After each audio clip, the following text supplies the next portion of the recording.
ఇవాళ నేను చెప్పేది కొంచెం కాంట్రవర్సీ టాపికే కానీ నాకు ఎందుకో చెప్పబుద్ధి అవుతుంది.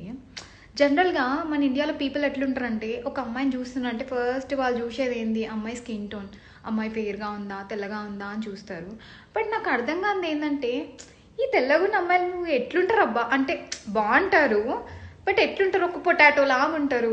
ఇప్పుడు వాళ్ళు రెడీ అయినారు బాగున్నారు, రేపు అంతే ఉంటారు, ఎల్లుండి అంతే ఉంటారు, పెద్ద డిఫరెన్స్ ఏం అనిపించదు.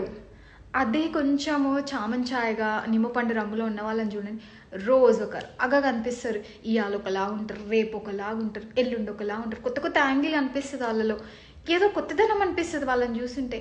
అదే తెల్లగున్న వాళ్ళని చూస్తే అంటే 2 రోజులకు చూస్తే బోర్ కొట్టేస్తుంది, ఏముంది అదే ఫేస్ అంతే అనిపిస్తుంది. కానీ వీళ్ళు మాత్రం అట్లా ఉండరు, రోజుకు ఒక యాంగిల్ చూపిస్తారు, అను కొత్తగా అనిపిస్తుంది. నాకు ఎందుకో అట్లా అనిపిస్తుంది చాలామందిని చూసి. మేబీ ఐఎమ్ రాంగ్, బట్ ఏదో చిన్న ఒపీనియన్.